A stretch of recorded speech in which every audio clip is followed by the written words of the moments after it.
ये कहानी है किसी क्लास की जो कि बिल्कुल भी नॉर्मल नहीं है। यहाँ पर पढ़ने वाले बच्चे अपने एलियन टीचर का स्वागत उन पर गोलियां बरसा कर करते हैं, लेकिन फिर भी किसी की भी गोली एलियन टीचर को छू भी नहीं पाती और एलियन टीचर गोलियों से बचते हुए ही सभी की अटेंडेंस ले लेता है। हमारी कहानी का मेन कैरेक्टर नागिसा बताता है कि इस दुनिया में अचानक एक क्रिएचर आ गया जो कि इतना ताकतवर था कि उसने चांद को भी आधे से ज्यादा काट दिया और पूरी दुनिया की मिलिट्री मिलकर भी उसे नहीं रोक सकती थी और सभी ने जापान पर भरोसा करके उन्हें क्रिएचर को संभालने दिया।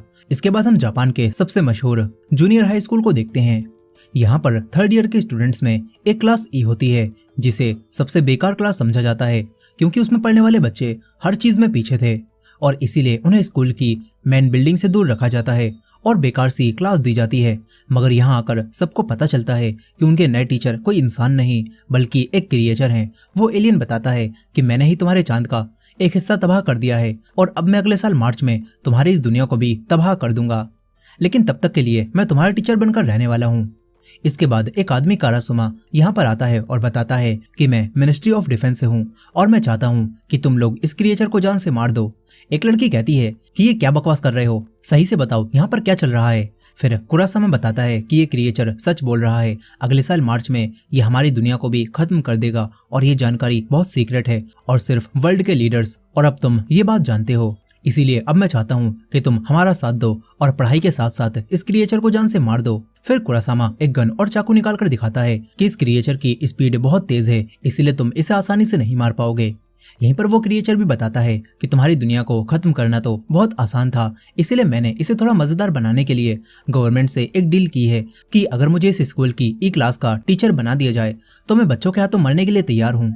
कुरासामा ये भी बताता है कि तुम्हें इस क्रिएचर को मारने के लिए एक अलग तरह की गोलियां, बीबी पैलेट्स और मिनिस्ट्री ऑफ डिफेंस का बनाया हुआ एक खास चाकू इस्तेमाल करना होगा। वो चाकू और वो गोलियां इंसानों को तो कोई नुकसान नहीं पहुंचाएंगी, लेकिन इस क्रिएचर के ऊपर ये काफी असरदार हैं। वो क्रिएचर भी अपने एक टेंटिकल पर गोली मारकर दिखाता है जिससे उसका हाथ अलग हो जाता है, लेकिन कुछ ही समय में वो अपने हाथ को दोबारा रीजनरेट कर लेता है और ये चीज देखकर सारे बच्चे डर जाते हैं। तभी कुरासामा बताता है कि डरो मत, इसने गवर्नमेंट से डील की है कि ये तुम बच्चों को कोई नुकसान नहीं पहुंचाएगा।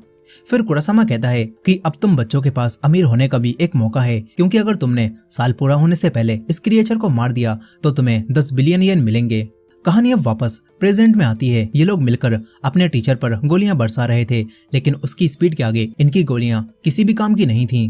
साथ ही इस साल की शुरुआत से ही कुरासामा भी इनका टीचर बनकर इन्हें यहाँ पर ट्रेनिंग दे रहा था और इसके अलावा एक प्रोफेशनल असैसिन मिस इरीना भी इन्हीं की टीचर बनकर यहाँ पर आई थी। उन्हें भी क्रिएचर को मारना था। नागिसा कहता है कि मिस इरीना एक स्किल्ड असैसिन है, उन्होंने पहले दिन ही क्रिएचर पर एक बड़ी सी गन से हमला कर दिया था, लेकिन फिर भी वो कुछ भी नहीं कर पाई और हार कर बाहर आ गई और तब से वो हमारी इंग्लिश की टीचर हैं। यहीं अब प्रेजेंट में किसी की भी एक भी गोली क्रिएचर को नहीं लगती और गोलियां खत्म होने पर सभी बैठ जाते हैं। क्रिएचर हंसते हुए कहता है कि मुझे उम्मीद है ग्रेजुएशन से पहले तुम में से कोई मुझे मारने में कामयाब हो जाएगा। अब इसके बाद कारासुमा इन सभी को फाइटिंग की ट्रेनिंग देने लगता है। यहाँ पर कुछ लड़कों ने मिलकर नागिसा के साथ कोई प्लान बनाया था जिसे आज वो अंजाम देने वाले थे। वो लड़के नागिसा से कहते हैं कि तूने उस ऑक्टोपस की वीकनेस नोट की है ना। नागिसा हाँ करता है और इन्हें वो दिखाता है, लेकिन उससे बस इन्हें इतना ही पता चलता है कि अलग अलग इमोशंस जैसे कि गुस्सा आना और खुश होने पर उसके चेहरे का रंग बदल जाता है, लेकिन ये जानकारी उन लड़कों के किसी काम की नहीं थी। अब इसके बाद जब ऑक्टोपस इन्हें पढ़ा रहा था तो एक लड़का नागिसा को प्लान अंजाम देने का इशारा करता है। नागिसा कोई सवाल पूछने के बहाने ऑक्टोपस के पास जाता है और उसने अपना चाकू पीछे छुपा रखा था, लेकिन जैसे ही नागिसा उस पर हमला करता है तो तभी ऑक्टोपस अपने टेंटिकल से उसका हाथ पकड़ लेता है। मगर ये वो प्लान नहीं था। दरअसल नागिसा ने अपने ऊपर उन्हीं स्पेशल गोलियों से बना हुआ एक बम लगा रखा था और वो लड़के बटन दबाकर उसे ब्लास्ट करते हैं जिससे यहाँ पर धमाका होता है। वो लड़के खुश होने लगते हैं कि उन्होंने ऑक्टोपस को मार दिया। नागिसा की दोस्त ये देखकर कहती है कि तुमने ये क्यों किया। वो लड़के कहते हैं कि चिंता मत करो, ये बच्चों के खिलौने वाला बॉम्ब था जिसमें हमने वही स्पेशल पैलेट्स डाल दी थी, इससे नागिसा को कुछ भी नहीं होगा। ये लोग खुश हो रहे थे कि फाइनली इन्होंने ऑक्टोपस को मार ही दिया, लेकिन असल में ऑक्टोपस बच गया था। वो छत पर चिपका होता है और उसने बॉम्ब फटने से ठीक पहले अपनी स्किन उतार दी थी, जो कि वो हर महीने करता था। साथ ही अब ऑक्टोपस उन 3 लड़कों पर काफी गुस्सा भी हो जाता है जिन्होंने ये प्लान बनाया था। क्योंकि गवर्नमेंट की डील के हिसाब से इन बच्चों को सिर्फ उसी चाकू और गोलियों का इस्तेमाल करके ही ऑक्टोपस को मारना था। इसी वजह से अब ऑक्टोपस तेजी से कहीं जाकर वापस आता है और उसके हाथों में इन लड़कों के घर की नेम प्लेट होती है। वो कहता है कि मैं तुम्हें तो नुकसान नहीं पहुंचा सकता, लेकिन अगर तुमने दोबारा ऐसा किया तो मैं तुम्हारे घर वालों या फिर दोस्तों को मार सकता हूँ। अब इसके बाद वो इनकी काफी तारीफ करते हुए कहता है कि तुम्हारा ये प्लान तो वैसे बहुत अच्छा था और नागिसा ने सबसे बेहतर एक्ट किया और बिना कुछ पता लगे मेरे करीब पहुंच गया। वो नागिसा की काफी तारीफ करके सभी को सीट पर बैठने के लिए कहता है। तभी ये लोग पूछते हैं कि वैसे आपका नाम क्या है। ऑक्टोपस कहता है कि मेरा कोई भी नाम नहीं है। तभी एक लड़की कहती है कि फिर तो हम आपको अब से कोरो सेंसेई कहेंगे। ऑक्टोपस को भी अपना नाम काफी पसंद आता है और सभी उन्हें कोरो सेंसेई कहने लगते हैं। अब इसके बाद अगले दिन कारासुमा और इरेना देखते हैं कि बच्चों ने कोरो सेंसेई को जाल में फंसा दिया है। वो सभी लोग मिलकर कोरो सेंसेई पर गोलियां बरसा रहे थे, लेकिन जाल में फंसे होने के बावजूद भी कोरो सेंसेई की स्पीड बहुत तेज थी। वो हर गोली से बच जाते हैं। कारासुमा पूछता है कि यहाँ पर क्या चल रहा है। दो लड़कियां उन्हें बताती हैं कि हमने सेंसेई को पकड़ने के लिए एक ट्रैप बिछाया था जिसमें वो आसानी से फंस गए और फिर हमने उन्हें जाल में दबोच लिया। यहाँ पर कोरो सेंसेई अब घूम घूम कर नेट तोड़ देता है और ये देखकर सभी तुरंत उस पर गोलियां चलाने आते हैं, लेकिन वो स्पीड से छत पर चला जाता है और कहता है कि तुम्हारा प्लान काफी मजेदार था, लेकिन बदले में अब तुम्हें कल डबल होमवर्क करना पड़ेगा। अब तभी यहाँ पर एक नया लड़का आता है। उसका नाम कर्मा था। उसे कुछ दिनों पहले स्कूल से सस्पेंड कर दिया गया था। कोरो सेंसेई उसके पास जाते हैं और कर्मा हाथ मिलाने के लिए हाथ आगे बढ़ाता है, लेकिन जैसे ही कोरो हाथ छूता है तो उसके हाथ के टेंटिकल वहीं पर टूट जाते हैं और कर्मा जोर जोर से हंसकर कहने लगता है कि मैंने तो सुना था तुम बहुत तेज हो, लेकिन असल में तुम तो बहुत स्लो हो। तुम मेरे हाथ में लगे हुए उसी चाकू के टुकड़ों को भी नहीं देख पाए। कर्मा कहता है कि मैं तुम्हें आराम से मार दूंगा। ये चीज देखकर सारे बच्चे हैरान रह जाते हैं, क्योंकि अब तक कोरो सेंसेई को कोई भी नहीं छुपाया था, लेकिन कर्मा ने आते ही उसके हाथ के टेंटिकल तोड़ दिए। नागिसा मन ही मन कहता है कि कर्मा को स्कूल से इसीलिए सस्पेंड किया गया था क्योंकि उसने अपने सीनियर्स को बहुत बुरा मारा था और वही हम सब में सबसे समझदार और ताकतवर है। शायद अगर कोई है जो कोरो सेंसेई को मार सकता है तो वो कर्मा है। अब इसके बाद हम दो फाइटर जेट को देखते हैं जो कि कहीं पर बॉम्ब गिराने जा रहे थे। तभी कोरो सेंसेई वहां पर आकर उन्हें तोड़ देते हैं। साथ ही वो अपनी बुक में कर्मा को सारे बच्चों से आगे रखते हैं और सोचते हैं कि अब इस कर्मा को किस तरह ठीक किया जाए। अब इसके बाद अगले दिन जैसे ही वो क्लास में पहुंचता है तो किसी ने एक ऑक्टोपस उसी चाकू से मारकर डेस्क पर रख दिया था। कर्मा कहता है कि वो गलती से मैंने उस ऑक्टोपस को तुम्हें समझकर मार दिया, लेकिन ये देखकर कोरो सेंसेई तेजी से कहीं पर जाकर आते हैं और अब एक मिसाइल उनके हाथ में थी। ये देखकर सभी सोच रहे थे कि अब तो कर्मा गया, लेकिन कोरो सेंसेई मिसाइल की आग से ऑक्टोपस पकाकर कर्मा को खिलाते हैं। साथ ही उन्होंने कर्मा के नाखूनों पर एक आर्ट भी बना दी थी। अब इसके बाद दूसरी क्लास के दौरान जब कर्मा कोरो सेंसेई के ऊपर सूप से हमला करता है तो तभी वो तेजी से बचकर कर्मा को लड़कियों वाला एप्रन पहना देते हैं और उन्होंने हवा में गिरते हुए ही सूप को भी गिरने से बचा लिया था। ये सब देखकर सभी लोग कोरो सेंसेई की तारीफ करने लगते हैं कि वो तो कितने तेज हैं। कुछ समय बाद नागिसा कर्मा को देखता है जो कि अकेला बैठा हुआ था। कर्मा अपने पुराने टीचर के बारे में सोच रहा था जो कि काफी अच्छे थे। वो कर्मा को हमेशा समझाते थे और उसका साथ देते थे। यहाँ पर अब कर्मा नागिसा से पूछता है कि नागिसा कोरो सेंसेई कैसे हैं। इस पर नागिसा कहता है कि कोरो सेंसेई काफी अच्छे टीचर हैं, साथ ही बच्चे उन्हें पसंद करने लगे हैं और तो और वो इस दुनिया को खत्म करने आए थे, लेकिन असल में वो पढ़ाने में भी काफी अच्छे हैं। ये सब सुनकर कर्मा के दिमाग में कोरो सेंसेई को मारने का नया प्लान आता है और तभी कोरो सेंसेई यहाँ पर प्रकट हो जाते हैं। कर्मा कोरो सेंसेई से पूछता है कि आप एक अच्छे टीचर हो ना, क्या आप अपने स्टूडेंट को प्रोटेक्ट करने के लिए अपनी जान को खतरे में डालोगे। कोरो सेंसेई हाँ बोलते हैं और ये सुनते ही कर्मा अपनी गन निकालकर नीचे कूद जाता है। उसने कोरो सेंसेई को दो तरह से फंसा दिया था। अब अगर कोरो सेंसेई उसे बचाने आते हैं तो कर्मा उन्हें शूट करके खत्म कर देगा और अगर कोरो सेंसेई उसे नहीं बचाते तो वो एक टीचर के रूप में फेल हो जाएंगे। कर्मा सोच रहा था कि उसने बाजी मार ली। साथ ही हमें पास्ट का सीन भी दिखाया जाता है जहाँ पर जब कुछ ए क्लास वाले लड़के पिछले साल की ई क्लास के एक लड़के को बुली कर रहे थे तो कर्मा उन्हें मारकर उस लड़के को बचाता है, जिससे पता चलता है कि कर्मा कोई बुरा लड़का नहीं है बल्कि वो तो अंदर से काफी अच्छा है। लेकिन क्योंकि अब उसने ई क्लास के स्टूडेंट की साइड लेकर एलिट क्लास के बच्चों को मारा था, इसीलिए उसके टीचर जो कि हमेशा उसका साथ देते थे वो कर्मा को डांटते हैं, जबकि कर्मा ने कुछ गलत नहीं किया था। और उस दिन के बाद कर्मा समझ गया कि उसके ये टीचर अच्छे नहीं हैं, बल्कि वो तो हर सिचुएशन में अपने बारे में सोचते हैं। इसी चीज को देखते हुए कर्मा अब कोरो सेंसेई को आजमा रहा था और तभी कोरो सेंसेई अपनी स्पीड से अपने टेंटिकल की मदद से एक जाल बना देते हैं जिससे कर्मा नीचे गिरने से बच जाता है। और कर्मा कोरो सेंसेई को भी मार नहीं पाता। इसके बाद कोरो सेंसेई उसे ऊपर लेकर आते हैं और कहते हैं कि तुम मेरे स्टूडेंट हो, इसीलिए तुम्हें मरने देने का तो सवाल ही नहीं होता।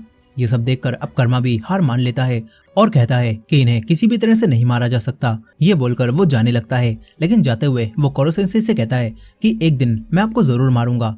कोरो सेंसेई भी कहते हैं कि मुझे भी उस दिन का इंतजार रहेगा। यहीं पर नागिसा सोच रहा था कि आखिर कोरो सेंसेई ने कर्मा को बचाने के लिए इतना सब कुछ क्यों किया। वहीं दूसरी तरफ मिलिट्री बेस में सोल्जर्स का लीडर कारासुमा को बताता है कि पिछले 2 महीनों से जब से वो क्रिएचर आया है तब से पूरे वर्ल्ड से हमारे ऊपर मिसाइल से हमले हो रहे हैं ताकि वो क्रिएचर को मार सकें, लेकिन हर बार वो क्रिएचर ही मिसाइल से हमें बचा लेता है, मगर फिर भी हमें किसी भी तरह उस क्रिएचर को मारना होगा। वो लीडर कारासुमा को बताते हैं कि अब हम उस क्लास में एक नए स्टूडेंट को भेजने वाले हैं, शायद वो क्रिएचर को मार सके। अब इसके बाद कोरो सेंसेई की क्लास में एक नया स्टूडेंट आता है। वो कोई इंसान नहीं बल्कि एक एआई रोबोट था और उसे बस एक ही नियम दिया गया था कि उसे किसी भी बच्चे को नुकसान नहीं पहुंचाना है, बाकी किसी भी तरह से वो कोरो सेंसेई को मार सकती है। अब पहले चांस में ही वो कई सारी बड़ी बड़ी गन्स निकालती है और डायरेक्ट कोरो सेंसेई के ऊपर गोलियों की बरसात कर देती है। सारे बच्चे ये देखकर डक्स के पीछे छुप जाते हैं और कोरो सेंसेई अपनी स्पीड से उन गोलियों से बच रहे थे। फिर गोलियां खत्म हो जाती हैं। अब इसके बाद कारासुमा बताता है कि ये मिलिट्री की लेटेस्ट टेक्नोलॉजी है और इसमें खास बात यह है कि ये एआई खुद सीखकर खुद को इवॉल्व कर सकती है। अब इसके बाद कई दिन बीतते जाते हैं। वो रोबोट हर दिन हमला करती है और कोरो सेंसेई उससे बचते हुए सभी को पढ़ाते हैं। इसी तरह हर बार हमला करके वो डेटा कलेक्ट करती है और बताती है कि पहले दिन हमला करने के बाद कोरो सेंसेई को मारने के चांस 0.001% थे, लेकिन अगले दिन हमला करने के बाद ये नंबर बढ़कर 0.005% हो गए हैं। और इसी तरह हर हमले के बाद मैं खुद को इवॉल्व करती हूँ। इससे ग्रेजुएशन के दिन तक कोरो सेंसेई को मारने के चांस 90% से भी ज्यादा हो जाएंगे। अब इसके बाद अगले दिन सभी स्टूडेंट मिलकर उस रोबोट को बांध देते हैं ताकि वो अपनी गन से बाहर ना निकाल पाए। ये चीज सभी बच्चों ने इसीलिए की थी क्योंकि जब भी वो रोबोट हमला करती थी तो बाकी बच्चों को ही क्लास की सफाई करनी पड़ती थी और इससे क्लास भी डिस्टर्ब हो रही थी। ये सब देखकर कोरो सेंसेई अकेले में रोबोट को समझाते हैं कि तुम्हें पहले बाकी बच्चों से दोस्ती करनी होगी, तभी तुम उनकी मदद ले पाओगी। कोरो सेंसेई रोबोट को सारे बच्चों का डेटा दिखाते हैं और कहते हैं कि तुम लेटेस्ट टेक्नोलॉजी हो ना, जो कि खुद सीख सकती हो, इसलिए इस डेटा को यूज करो और सभी बच्चों से दोस्ती करने की कोशिश करना। अब इसके बाद रोबोट सारे बच्चों का डेटा पढ़ने लगती है। इसके बाद अगले दिन सभी बच्चों के फोन में एक मैसेज आता है और ये वही एआई रोबोट थी जो कि सबकी दोस्त बनने के लिए अब उनके फोन में एक ऐप बनकर आ गई थी। वो कहती है कि अब से मैं एक ऐप बनकर आप सभी के कामों में आपकी मदद कर सकती हूँ। बाकी बच्चों को ये ऐप काफी पसंद आता है। साथ ही वो रोबोट कहती है कि अब से मैं क्लास में अटैक नहीं करूंगी ताकि पहले मैं आप सभी से अच्छी दोस्ती कर सकूं और हम फिर साथ में मिलकर कोरो सेंसेई को मारेंगे। ये सुनकर सभी लोग खुश होते हैं और एक लड़की रोबोट को नया नाम देती है कि हम तुम्हें अब से रित्सु बुलाएंगे। ये नाम रोबोट को भी काफी पसंद आता है। अब तभी इन्हें पता चलता है कि आज एक और स्टूडेंट यहाँ पर ट्रांसफर होकर आने वाला है। कुछ समय बाद वो नया स्टूडेंट छत तोड़कर आता है। उसका नाम इतोना था। वो आते ही कहता है कि मैंने छत तोड़कर साबित कर दिया है कि मैं इस पूरे स्कूल से ज्यादा ताकतवर हूँ। फिर इतोना का गार्डियन यहाँ पर आता है। उसने खुद को व्हाइट कपड़ों से ढक रखा था और वो खुद का नाम शीरो बताता है। यहाँ पर वो रोबोट रित्सु बताती है कि ये इतोना है, मैंने और इसने साथ में ही असासिन बनने की ट्रेनिंग ली थी। यहाँ पर इतोना कर्मा को देखकर कहता है कि तुम सारे बच्चों में सबसे ताकतवर हो ना, लेकिन मेरे आगे तुम कुछ भी नहीं हो, मगर चिंता मत करना, मैं तुम्हें कुछ भी नहीं करूंगा। मेरा टारगेट तो कोरो सेंसेई है जो कि मुझसे भी ज्यादा ताकतवर हैं। वो कोरो सेंसेई के पास जाकर कहता है कि कोरो सेंसेई, मैं आपको आराम से मार सकता हूँ क्योंकि आखिरकार हम दोनों सगे भाई हैं। ये बात सुनकर नागिसा हैरान रह जाता है कि ये लड़का इतोना कोरो सेंसेई का भाई है। यहाँ पर इतोना कोरो सेंसेई को फाइट के लिए चैलेंज करता है और फिर क्लास खत्म होने पर ये लोग एक रिंग बनाते हैं और व्हाइट कपड़ों वाला शीरो कहता है कि इस फाइट का रूल सिंपल है, जो भी पहले रिंग से बाहर निकल गया वो हार जाएगा। अब फाइट शुरू होते ही इतोना कोरो सेंसेई का एक टेंटिकल काट देता है और पता चलता है कि उसके सर से भी टेंटिकल्स निकल रहे हैं, जो देखकर सभी बच्चे हैरान रह जाते हैं। और अब कोरो सेंसेई गुस्से में उसी दिन को याद करते हैं जब वो लैब से आजाद हुए थे। इसके बाद वो गुस्से में कहते हैं कि तेरे पास ये टेंटिकल कहाँ से आए। यहाँ पर इतोना दोबारा कोरो सेंसेई के ऊपर हमला करता है और दोनों के बीच में जबरदस्त फाइट होती है। कोरो सेंसेई को जल्दी ही अपनी स्किन उतारनी पड़ जाती है ताकि वो टेंटिकल्स को एक बार चकमा दे सकें। नागिसा देखता है कि कोरो सेंसेई तो अब काफी थक चुके हैं। आज तक किसी भी फाइट में उनकी एनर्जी इतनी कम नहीं हुई थी। शीरो कहता है कि कोरो सेंसेई, आपने अपनी एनर्जी अपने टेंटिकल्स को रीग्रो करने में लगा दी और स्किन को उतारने में लगा दी। इससे तो अब आपकी स्पीड बहुत कम हो जाएगी, यानी कि इतोना का जीतना काफी आसान है। इतोना भी कहता है कि कोरो सेंसेई, मैं आपसे ज्यादा ताकतवर हूँ। ये बोलकर वो कोरो सेंसेई पर कई हमले करता है, जिससे एक के बाद एक उनके टेंटिकल्स कटते जाते हैं। वही रोबोट डेटा एनालाइज करके सबको बताती है कि अगले हमले में कोरो सेंसेई के मरने के चांसेस 60% हैं। और ये चीज देखकर नागिसा अपने चाकू को देखता है और सोचता है कि बस 1-2 हमले में ही कोरो सेंसेई मारे जाएंगे। लेकिन नागिसा को अच्छा नहीं लग रहा था। वो नहीं चाहता था कि कोरो सेंसेई इतोना के हाथों से मारे जाएं। अब तभी शीरो इतोना से कहता है कि इतोना, इसका काम खत्म करो। और तभी इतोना कोरो सेंसेई के ऊपर हमला करता है, लेकिन अचानक उसके टेंटिकल्स को कुछ हो जाता है और वो खराब हो जाते हैं। पता चलता है कि कोरो सेंसेई अपनी स्पीड की मदद से तेजी से वहां पर हट गए थे और उन्होंने वहां पर नागिसा का चाकू रख दिया था। और क्योंकि इतोना के पास बिल्कुल कोरो सेंसेई जैसे टेंटिकल्स थे, इसी वजह से वो टेंटिकल्स इस चाकू से अब खराब हो गए हैं। अब इसके बाद कोरो सेंसेई उसे अपनी स्किन में लपेटकर क्लास से बाहर फेंक देते हैं और कहते हैं कि तुम्हें पहले क्लास में रहकर एक्सपीरियंस लेना चाहिए था, तुम मुझे मार पाते, मगर अब तो तुम रिंग से बाहर हो, इसीलिए जीत मेरी हुई। सभी बच्चे भी इतोना के हारने से खुश हो रहे थे। अब इसके बाद शीरो इतोना को लेकर यहाँ से जाने लगता है। कोरो सेंसेई उसके पास आकर उससे कुछ पूछने वाले थे, लेकिन जैसे ही वो शीरो को हाथ लगाते हैं तो उनके टेंटिकल्स पिघलने लगते हैं और शीरो कहता है कि ये कपड़े भी उसी मटेरियल से बने हैं। ये बोलकर वो चला जाता है।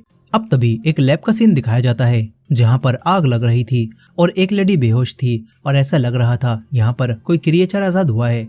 प्रेजेंट टाइम में नागिसा और बाकी बच्चे कोरो सेंसेई के पास आते हैं। इनका अपने टीचर से अच्छा बॉन्ड बन चुका था और नागिसा पूछता है कि कोरो सेंसेई, आपने पढ़ाने के लिए हमारी ई क्लास को ही क्यों चुना?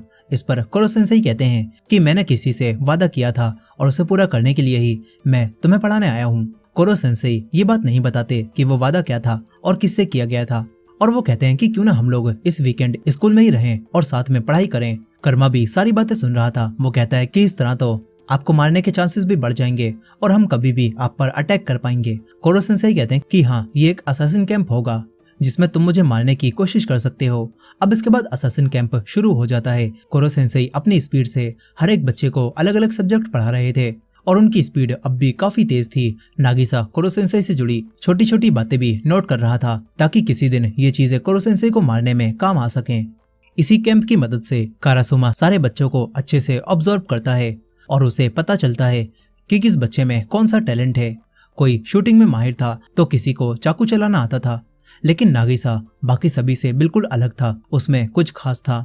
यहीं पर सारे लड़के मिलकर अब लड़कियों के बाथरूम में झांकने जाने लगते हैं। वो लोग नागिसा को भी बीच में पकड़ लेते हैं। इधर लड़कियां अपने रूम में पिलो फाइट खेल रही थी। फिर ये लोग अपनी टीचर मिस इरीना का मजाक बनाती हैं और उनसे पूछती हैं कि वैसे आपने अब तक कितने लड़कों को टपकाया है। इरीना इन्हें बताना शुरू करती है। तभी कोरो सेंसेई भी लड़कियों की ड्रेस में यहाँ पर आ जाते हैं। ये देखकर अब सभी लड़कियां जिद करने लगती हैं कि कोरो सेंसेई हमें अपनी लव स्टोरी सुनाइए। ये देखकर कोरो सेंसेई यहाँ से रफू चक्कर हो जाते हैं। सारी लड़कियां गन लेकर उन्हें ढूंढने लगती हैं। लड़कियों की फौज को देखकर जो लड़के बाथरूम में झांकने की कोशिश कर रहे थे वो भी निकल लेते हैं और हमारा बेचारा नागिसा एक लड़की के हाथों पकड़ा जाता है। इधर कोरो सेंसेई कारासुमा के पास आ जाते हैं। यहाँ इनकी बातों से हमें पता चलता है कि कोरो सेंसेई भी कभी इंसानों की तरह हुआ करते थे, लेकिन फिर उनके साथ कुछ हुआ जिसने उन्हें ऐसा बना दिया। एक औरत भी उस दिन वहां पर मौजूद थी और कोरो सेंसेई आज भी उस औरत को याद करते हैं। अब इसके बाद इनके स्कूल में एक नया पीई टीचर आता है जिसका नाम अकीरा होता है। वो उन्हें कारासुमा की जगह ट्रेनिंग देने वाला था। शुरू में अकीरा सभी के साथ काफी अच्छे से पेश आता है। ऐसा लगता है कि जैसे वो बहुत अच्छा टीचर हो। यहीं पर कारासुमा और कोरो सेंसेई भी उसे देख रहे थे और कारासुमा पहले से ही अकीरा को जानता था। इसके बाद मिस इरीना अकीरा के बारे में जानकारी निकालकर कारासुमा को बताती हैं कि उसके सिखाने का तरीका काफी ज्यादा वायलेंट है। यहीं पर अब ट्रेनिंग के दौरान जब एक लड़की गिर जाती है तो अकीरा उसे मारने लगता है और ये देखकर कारासुमा उसे रोकता है और कहता है कि हिम्मत है तो मुझसे लड़ो। ये सुनकर अकीरा कारासुमा को चैलेंज करता है और कहता है कि चलो अपने स्टूडेंट्स में से किसी भी एक को चुनो, मैं उससे खाली हाथ लड़ूंगा और अगर उसने चाकू मुझसे टच भी कर दिया तो मैं हार जाऊंगा और ये जॉब छोड़ दूंगा। अकीरा अब असली चाकू निकालता है और कोरो सेंसेई भी ये देख रहे थे। सारे बच्चे डरे हुए थे क्योंकि वो असली चाकू से फाइट नहीं करना चाहते थे। तभी कारासुमा नागिसा के पास जाकर उसे लड़ने के लिए चुनता है। नागिसा भी मान जाता है। वो चाकू लेकर अकीरा की तरफ बढ़ने लगता है। अचानक नागिसा मुस्कुराता है और उसकी पूरी पर्सनालिटी ही चेंज हो जाती है। अकीरा ये देखकर हिल भी नहीं पाता और नागिसा उसे गिराकर उसके गले पर चाकू रख लेता है, जिसके साथ ही नागिसा जीत जाता है। ये देखकर अकीरा कहने लगता है कि चलो एक और रीमैच करते हैं, लेकिन नागिसा मना कर देता है और अकीरा से यहाँ से जाने के लिए कहता है। अकीरा को भी वादे के मुताबिक यहाँ से जाना पड़ता है। फिर सारे बच्चे नागिसा के साथ खुश होने लगते हैं। यहीं पर कोरो सेंसेई कारासुमा से कहते हैं कि आखिरकार तुमने भी नागिसा का टैलेंट नोटिस कर ही लिया। कारासुमा बताता है कि बाकियों से हटकर नागिसा के पास नेचुरल असैसिन वाला टैलेंट है। कोरो सेंसेई भी कहते हैं कि इस ई क्लास में अलग अलग तरह के असैसिन्स भरे हुए हैं, देखते हैं कि इन सभी में से मुझे कौन मारेगा। अब इसके बाद बारिश के दिनों में सभी लोग देखते हैं कि पानी की वजह से कोरो सेंसेई का चेहरा फूल गया है। यहाँ पर कोरो सेंसेई तुरंत ही ऊपर से गिरने वाले पानी को रोकते हैं और ये देखकर नागिसा इसे नोट कर लेता है। यहीं पर एक लड़की कोरो सेंसेई के पास आकर कहती है कि मैंने बहुत मेहनत से ये जहर बनाया है और मैं चाहती हूँ कि आप इसे पी लें। उसकी ईमानदारी देखकर कोरो सेंसेई उसे पी जाते हैं। सबको लग रहा था कि इससे कोरो सेंसेई मर जाएंगे, लेकिन कोरो सेंसेई के ऊपर जहर का कोई असर नहीं होता और कोरो सेंसेई उस लड़की से कहते हैं कि तुम्हारे अंदर तो कमाल का टैलेंट है, मैं तुम्हें क्लास के बाद सिखाऊंगा कि इससे भी स्ट्रॉन्ग पॉइजन आखिर कैसे बनाया जा सकता है। फिर कोरो सेंसेई इन्हें अपनी एक और पावर दिखाते हैं। उन्होंने एक लिक्विड की मदद से अपने शरीर को किसी पेपर की तरह बना लिया था और अब कोई भी उन्हें नहीं पकड़ पाता। और ये लिक्विड भी कोरो सेंसेई ने उसी लड़की से बनवाया था जिसने जहर बनाया था। और कोरो सेंसेई साइंस सब्जेक्ट में उस लड़की की काफी तारीफ करते हैं और फिर सबसे कहते हैं कि चलो अब अपनी अपनी सीट पर बैठो, हमें पढ़ाई करनी है। लेकिन सभी बच्चे कहने लगते हैं कि हम तो क्लास ई में हैं, हमारा पढ़ने का आखिर क्या ही फायदा, हम चाहें जितनी भी कोशिश कर लें हमारे ग्रेड अच्छे नहीं होने वाले। ये बात सुनकर कोरो सेंसेई सारे टीचर्स को इकट्ठा करते हैं और बताते हैं कि असैसिनेशन में कभी भी सिर्फ एक प्लान पर काम नहीं किया जा सकता, तुम्हें मुझे मारने के लिए पढ़ना भी होगा।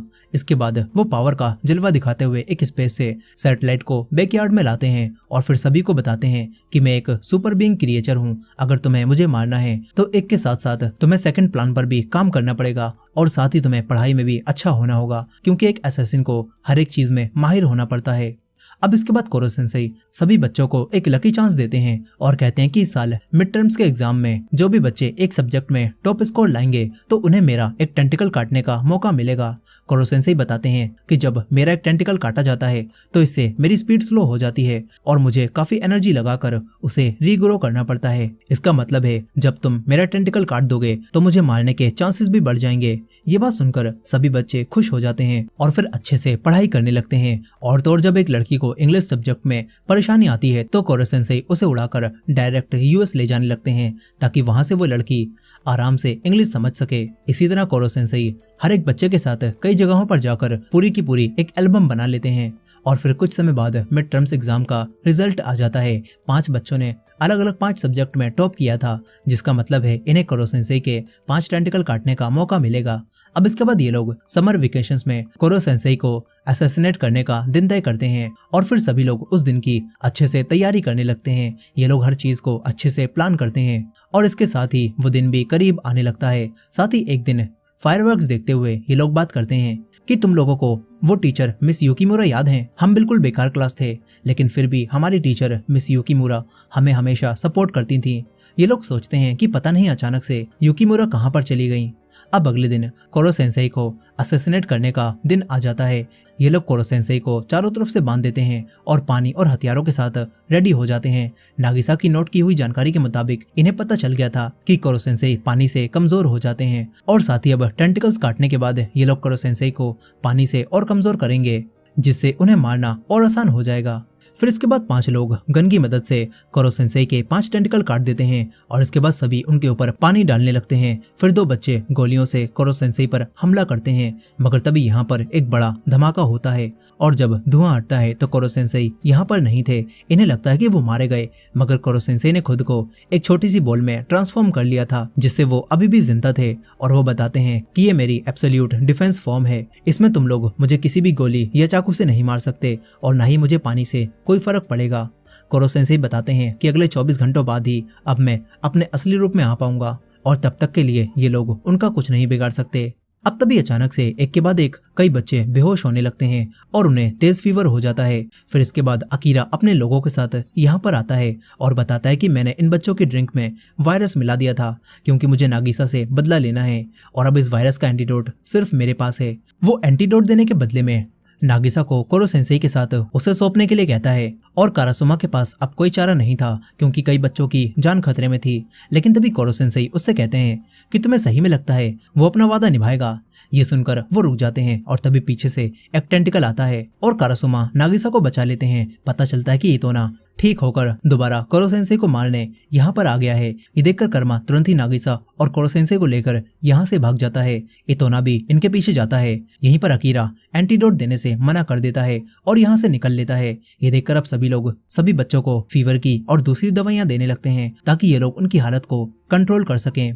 वहीं पर नागिसा और कर्मा कोरो सेंसेई को लेकर एक टावर पर चढ़ रहे थे। तभी इतोना बीच से लेडर तोड़ देता है जिससे नागिसा आगे नहीं जा पाता। नागिसा कोरो सेंसेई को कर्मा को देता है लेकिन फिर इतोना ऊपर आकर कर्मा से फाइट करने लगता है। मगर कर्मा भी फाइटिंग में काफी अच्छा था, वो इतोना से बचता रहता है और ये लोग टावर पर ही फाइट करते हैं। तभी कर्मा ऊपर से नीचे गिर जाता है। नागिसा भी लेडर पर लटका हुआ था और लेडर अब टूट रही थी। ये देखकर नागिसा नीचे कूद जाता है और बच जाता है। इसके बाद कर्मा नागिसा को ऊपर की तरफ इशारा करता है और फिर दोनों कोरो सेंसेई को फुटबॉल बनाकर टावर पर खेलने लगते हैं। इतोना इन्हें मारना नहीं चाहता था, इसीलिए वो कहता है कि मुझे कोरो सेंसेई दे दो। लेकिन तभी यहाँ पर बारिश शुरू हो जाती है और क्योंकि इतोना के टेंटिकल्स भी बिल्कुल कोरो सेंसेई की तरह थे, इसीलिए वो पानी में कमजोर पड़ जाते हैं और नागिसा उन्हें काटकर इतोना को हरा देता है। कोरो सेंसेई भी समझ जाते हैं कि इन्होंने जानबूझकर आज का दिन चुना था क्योंकि इन्हें पता चल गया था कि आज बारिश होने वाली थी और बारिश में कोरो सेंसेई कमजोर पड़ जाते, लेकिन फाइट यहाँ तक पहुंच ही नहीं पाई। अब तभी इन दोनों के फोन पर एक मैसेज आता है जो कि उसी एआई रोबोट का था। उसे देखकर दोनों थोड़े हैरान होते हैं। अब इसके बाद नागिसा एक बैग में कोरो सेंसेई को रखकर अकीरा के सामने आ जाता है। अकीरा ने उसकी दोस्त को पकड़ लिया था और अकीरा उसकी दोस्त के बदले में कोरो सेंसेई को मांगता है जिन्हें वो सीमेंट में उन्हीं गोलियों के साथ दफन करने वाला था ताकि उसे 10 बिलियन येन मिल सके। नागिसा अकीरा से कहता है कि प्लीज कोरो सेंसेई हमारे टीचर हैं, हमने उनके साथ इतना वक्त बिताया है, इसीलिए प्लीज हमें कोरो सेंसेई को मारने दो। नागिसा अकीरा से विनती करने लगता है और ये देखकर अकीरा उसके सर पर पैर रख लेता है। लेकिन तभी नागिसा के फोन पर दोबारा मैसेज आता है जिससे वो खुश होता है और अकीरा को कोरो सेंसेई को दे देता है। लेकिन असल में वो एक फुटबॉल थी।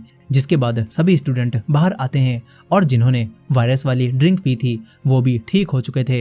अब इसके बाद ये सभी मिलकर अकीरा को ही सीमेंट में दबा देते हैं और फिर पता चलता है कि उसी लड़की ने जिसने पहले जहर बनाया था उसने अपने टैलेंट से इस वायरस का एंटीडोट भी बना लिया था और उसी एआई रोबोट की मदद से इन्हें सारी जानकारी मिल पाई थी जिससे ये लोग अकीरा को हरा पाए। अब इसके बाद यहाँ पर मिलिट्री के सोल्जर्स आने लगते हैं और फिर कारासुमा इन्हें एक चैम्बर दिखाकर सबको बताता है कि तुम लोगों की मदद से हम कोरो सेंसेई को इस फॉर्म में ला पाए हैं और अब हम उन्हें इस चैम्बर में डालकर उनके ऊपर स्पेशल बॉल डालकर कटिंग एज मशीन की मदद से उन्हें मार देंगे। लेकिन मरने से पहले कोरो सेंसेई आखिरी बार अपने स्टूडेंट से बात करते हैं और बताते हैं कि अब तक की ट्रेनिंग से सभी बच्चे काफी ज्यादा ताकतवर हो चुके हैं और उनकी ग्रोथ से कोरो सेंसेई को काफी खुशी होती है। अब इसी दौरान कोरो सेंसेई के ऊपर उन्हें स्पेशल बॉल की बरसात शुरू हो जाती है। वो जाते हुए सभी बच्चों से कहते हैं कि एक टीचर के लिए अपने स्टूडेंट्स को कामयाब होते हुए देखना इससे बड़ी खुशी कोई भी नहीं हो सकती। ये बात सुनकर सभी बच्चे इमोशनल हो जाते हैं और मिलिट्री ऑफिसर्स कोरो सेंसेई को इसी दौरान ब्लास्ट करके मार देते हैं। ये सब देखकर ऑफिसर्स तो खुश होने लगते हैं लेकिन सभी बच्चे रो रहे थे क्योंकि अब तक उन्होंने कोरो सेंसेई के साथ एक अच्छा बॉन्ड बना लिया था। नागिसा भी काफी दुखी था और रो रहा था। लेकिन तभी उसके पास कोरो सेंसेई का हाथ आता है जो कि उसे टिश्यू पेपर देता है और फिर सभी लोग कोरो सेंसेई को जिंदा देखकर हैरान रह जाते हैं। इसके बाद मिलिट्री फैसला कर लेती है कि कोरो सेंसेई को मारना उनके बस की बात नहीं है, जिसके बाद इनका सेकंड टर्म भी स्टार्ट हो जाता है और कोरो सेंसेई पहले की तरह ही इन्हें पढ़ाने लगते हैं और ये लोग उन्हें मारने की भी कोशिश करते हैं। साथ ही अब वही लड़का इतोना भी इनके साथ ही क्लास में पढ़ने आने लगा था और कोरो सेंसेई भी खुश थे। वो उसी दिन को याद कर रहे थे जब लैब में वो एक्सीडेंट हुआ था और यहाँ पर हमें पता चलता है कि जो लेडी वहाँ पर मरी थी वो कोई और नहीं बल्कि इनकी पुरानी टीचर मिस युकीमुरा थी, जिन्होंने मरते वक्त कोरो सेंसेई से इस क्लास को अच्छे से पढ़ाने के लिए कहा था और कोरो सेंसेई युकीमुरा से किया हुआ वादा निभाने के लिए ही इस ई क्लास को पढ़ाने आया था। और अब सभी बच्चे दोबारा पढ़ने के लिए तैयार हो जाते हैं। सभी बच्चे काफी खुश थे और इसी एंडिंग के साथ ये कहानी यहाँ पर खत्म हो जाती है। दोस्तों इसका सेकंड पार्ट भी है जिसमें इसके आगे की कहानी को कंटिन्यू किया गया है। अगर आप इस मूवी का सीक्वल देखना चाहते हैं तो कमेंट में सेकंड पार्ट लिखना मत भूलिएगा और ये वीडियो पसंद आई हो तो वीडियो को लाइक करके हमारे चैनल को भी सब्सक्राइब कर लीजिएगा। मिलते हैं नेक्स्ट वीडियो में।